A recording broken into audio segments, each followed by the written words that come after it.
LMGT3 qualifying session will start in 9, 8, 7, 6, 5, 4, 3, 2, 1.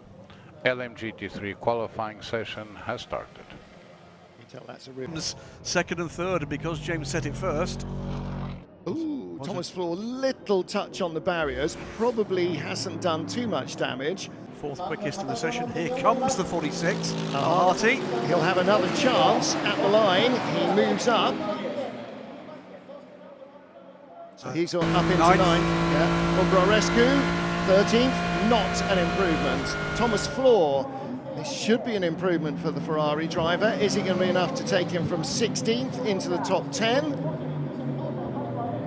There's Arnaud Robin. Thomas Floor in sector 3, quite twisty stuff after that spin. Crossing the line now. 9/10 back, so he is in, and Ahmed El Harty is out. Both BMWs, both Lexus, both Mercedes, and the Iron Dames are out at the moment. So Thomas Floor is improving on this lap again. So too is Ahmed El Harty. He's first in the drop zone. So too is Arnaud Robin in the number 78 Cadillac CSP Lexus. He's in the drop zone. So the home place, or the hometown cars from the Cadillac CSP, the Lexus cars, both at the moment not going to make it through. Need to do it now. Ahmed El Harty, 0.08 of a second out of the top 10.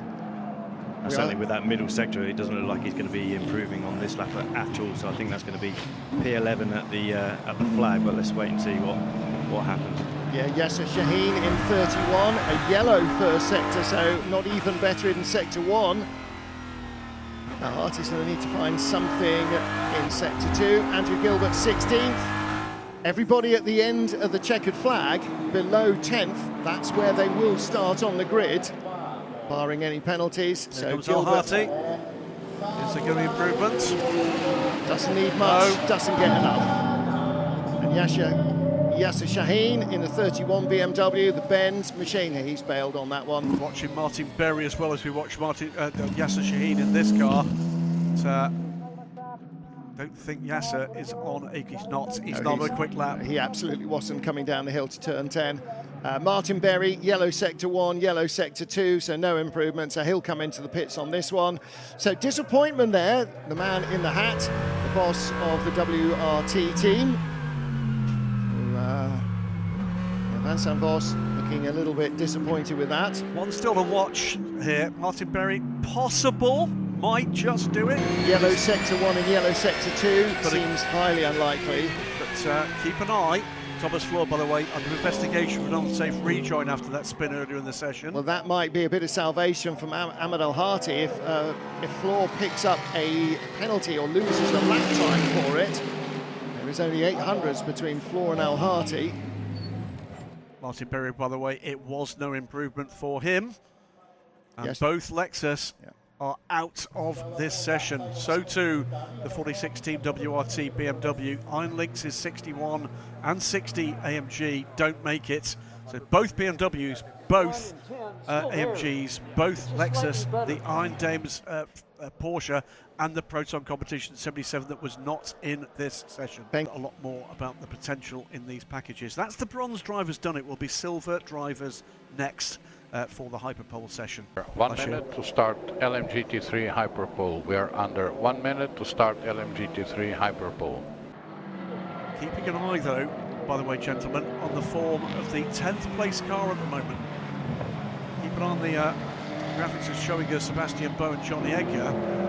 Francesco Castellacci is right on pole pace on this lap. Johnny Edgar is the only one who's really improving. 2 green sectors, Sebastian Boe 2 yellow sectors. Yellow is slower than your best previous lap. Green is your best previous lap. Purple is the best of everyone. So Boe does not improve. 32 thousandths back. 2 tenths back. This could be the lap from Johnny though. Yep. Well, it moves him up 1 spot ahead of Gianmarco Leverato, and Leverato pushed down another spot as well as the 81 car moves up with Rui Andrade at the wheel. It's that final sector again that is bleeding time out of these efforts all the way down. This is looking very good indeed for Eduardo Barrichello. Is Robichon going to make it a front row lockout for the Aston Martin team? We've had 2 front row lockouts this season. McLaren have done it, Mustang did it. Aston Martin do not do it. That's it, 22 seconds left. They can do another timed lap. I think only Francesco Castellacci has got anything left in the tank. Zachary Robichon. There's Ricardo Pera. So we're looking for Ricardo Pera. Watching Francesco Castellacci, he is marginally up on pole pace after sector 1. It's green sector for him, but it's quicker than the first sector for Eduardo Barrichello. Yeah, Ricardo Pera, you saw Ryan Hardwick watching on from the garage. Not a good first sector, good second sector. Has he got enough in the tight and twisty stuff to make a difference? Castellacci quicker than he's been before, but he's dropped time to the pole sitter on that second sector. Barrichello takes the checkered flag. Here comes Ricky Berra from now 5th. Is there anything more from him? No, he's gone into the pit lane. It's all down to Francesco Castellacci. Is Ferrari going to break the Barrichello heart? He just lost the back end of the car there, Darren. Yeah. That was a twitch, wasn't it? Final corner on the downshift, just losing the back end, losing that momentum through the final corner. Started 9th last year. They're currently 7th. Isn't it improvement from Francesco Castellacci? Long run to the line, 8/10 back, no improvement. So they remain in 8th place. 2nd and 3rd on the grid for the McLaren team, but it is pole for the 2nd time this season for the number 10 Aston Martin. So that's 1 done for Aston Martin. And heart of, sorry, in this case, Racing Spirit Le Mans. There you go. If only he'd show some emotion. Yeah. It is McIntosh, Barrichello and Asa Klo who have taken pole here by 0.03 of a second for Aston Martin on the apron. HYPERCAR qualifying session starts in 8, 7, 6, 5, 4, 3, 2, 1. HYPERCAR qualifying has started. He's lost the tyre. One of the caddies is coming into the pit lane. They are not entirely safe. Number 9, Earl Bamber, under 4/10 away, may not be safe. Dries van Tor, yellow sector 1, and a big slide, Darren, for the 15 BMW. Yeah, that's not going to help with the old trajectory down the main straight. Actually, what was really interesting, Alex Lim was on a flyer of a lap and actually pitted then. You know, he had a purple sector 2, so there's more potential in that Cadillac. BMW does not make it in. Lawrence Van Tor, I beg pardon, Van der Linde, Sheldon Van der Linde. 6 cars off the track there, Yeah. Kevin Estre, huge lock-up. He was investigated for doing that in free practice. Nick de Vries is the one to watch here, Martin. Not really though, is he? He's gone slower in sector 2. So marginally faster in sector 1 than his best, but look what his best has given him so far. He's not improving much on a 13th place lap, unless he's found something supersonic in the final sector. Watch the final sector. If he can pull that together, which he couldn't last time, he should be into the top 10 with this lap. The same ahead of it with Dries van Tor. He's just outside. Fuoco, this is trouble as well. That's nowhere near fast enough across the line. 99 Nico Varone, the Argentine driver, 12 hours from home in terms of time zone. And down at the bottom of the pile, 1.2 seconds away. Van Dorn, can he make it in? He needs to find 0.04 of a second. Yellow first sector, slight improvement in the second, not enough. Come on, how close is it going to be? This is him. Previous a good toe off his teammate then, so maybe that's just enough to find that 0.04 of a second. Previous was Mikkel Jensen, not enough. No, it's not enough for him. They've taken the checkered flag. Dries van Tor, no improvement, takes the checkered flag. Kevin Estre pits the number 6 car. Fred McAvicky, 16th. What can he do? Not much with 2 yellow sectors, not from 16th. He'd be struggling if he was 11th. So he's not going to make it. Harry Tinknell, he's not going to make it through either. 2 yellow sectors, the tyres have gone. So nobody on a better lap. So it looks like neither of the vans Van der Linde or Vantor. Tincknell, how close was that? 300ths of a second. 34 thousandths away, Tincknell. Yeah, I was about to say, it was yellow sectors for Harry, but remember, he had purple sectors and then aborted the lap. So he's on a very quick lap, but not quite enough. The tyre had gone away, and he didn't quite have enough in that final sector. Antonio Fuoco, he's cruising. That's the 51 car going by him into the pits. He's going into the pits as well, so he's not going to complete the lap. So 50 does not get through. Two of the Ferraris do though, 51 and 83. Both caddies through, and one each of, deep breath, the best lap of all, half the Dane chain, Marco Sorensen. That's impressive stuff.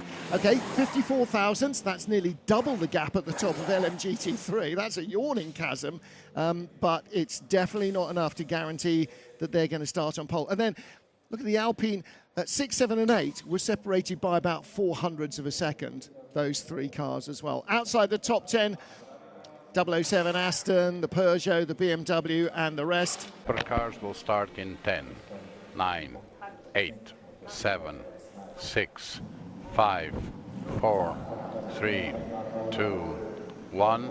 Start of HYPERCAR HYPERPOLE. Sheldon van der Linde goes third ahead of Antonio Giovinazzi and Julian Andlauer. 3 minutes to go. Now it is literally every car across the line improves its time. Milesi improves, but only to 7th. Kubica's having a bail on that one. Jensen's going very slowly.